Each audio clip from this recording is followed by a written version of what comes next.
el anterior programa había quedado una pregunta que muchos televidentes y muchos escritores a través de la vía web nos preguntaban que hiciéramos más aclaración con relacionado a que los muertos, si era bueno pedirles.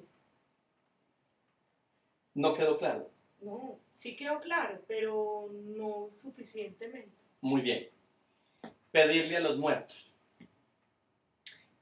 Yo dije en el video anterior que según el catecismo, en el numeral 958, la iglesia acepta de que así se haga, pero que en la Biblia, en el libro del Deuteronomio, capítulo 9, capítulo 18, versículos 9 al 14, lo prohíbe. ¿Y por qué lo prohíbe? Es que Dios no permite, Lina, que nadie venga de ese mundo espiritual a este mundo físico. Es que, mire, yo le puedo explicar de esta forma. San Pedro fue un hombre que al pasar por donde habían enfermos y personas con problemas espirituales, con la sola sombra los curaba. Hechos capítulo 5, versículos 14 y 15. San Pablo, cuando tenía algún enfermo en otro lugar, mandaba una camisa de él, mandaba una prenda y se la colocaban al enfermo o al poseído, y el poseído quedaba libre de ese espíritu impuro, o el enfermo quedaba sano de la enfermedad. Eran hombres tan ungidos que Dios los utilizaba para sanar, para liberar de una manera exageradamente hermosa.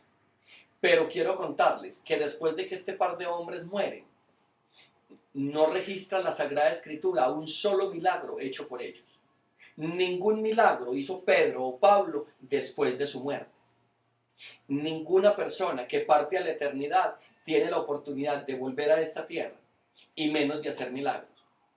Con respecto a volver a la tierra, si quieres leer Lucas capítulo 16, versículos 19 al 31, te vas a dar cuenta que allá hay un diálogo entre Lázaro, entre un rico que murió, Lázaro. Lázaro fue al seno de Abraham, el rico fue al infierno. Y qué rico que usted lea esa parábola para que se dé cuenta la respuesta de Abraham, que en ese caso representa a Dios y da una claridad. El mundo espiritual, el mundo de la muerte, es otro mundo diferente. Ni pueden venir y menos hacernos favores. A mí me duele cuando yo veo a una mamá que le matan a su hijo saliendo de robar de un banco en un tiroteo, y al otro día ella le está pidiendo un milagro a ese hijo.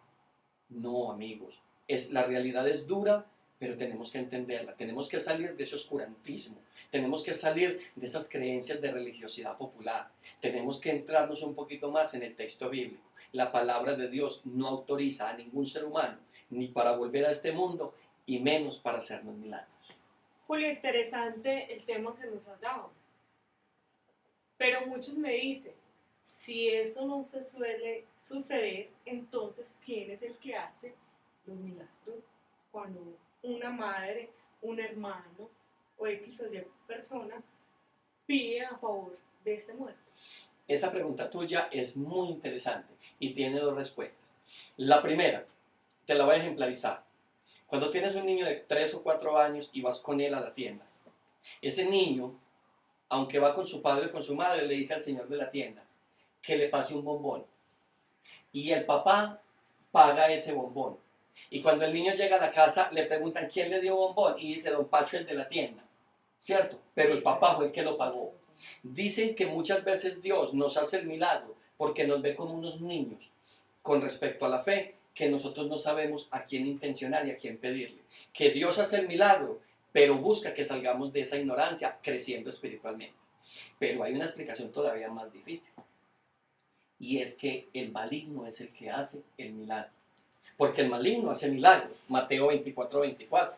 Vendrán falsos cristos y falsos profetas y engañarán de ser posible a los elegidos de Dios. El malo hace milagros. ¿Y para qué? Para que nosotros siempre estemos en contravía de la voluntad de Dios. Porque la voluntad de Dios es que no los invoquemos. Deuteronomio 18, 9 al 14.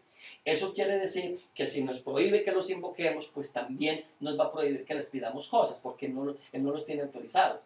Entonces dicen que el malo también hace el milagro para que nosotros permanezcamos en una mentalidad, en un oscurantismo que vaya en contra de la voluntad de Dios. Entonces, hace el milagro, hace el favor, pero lo hace el maligno. Y nosotros en ese desconocimiento agradecemos a ese ser querido, a esa persona que le pedimos, y permanecemos anquilosados ahí en ese sistema mentiroso.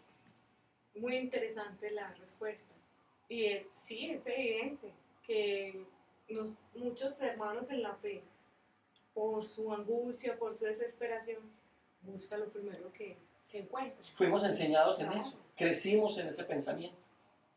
Lo que es la falta de fe. Julio, otra pregunta que nos hace a través de la vía web por medio del correo, y es muy interesante. Dicen que si los muertos, ¿a dónde irán? ¿Cuál es el estado de ellos después de la tierra cuando deja su misión? O sea, llega la hora cuando muchos han sido muertos pues, de bala o X o Y motivo, o muerte natural. ¿A dónde van? Esa pregunta la hizo Marvel en una de sus canciones. Marvel es una cantante colombiana y ella tenía una de sus canciones que tituló ¿Y dónde irán los muertos? ¿Quién sabe dónde irán?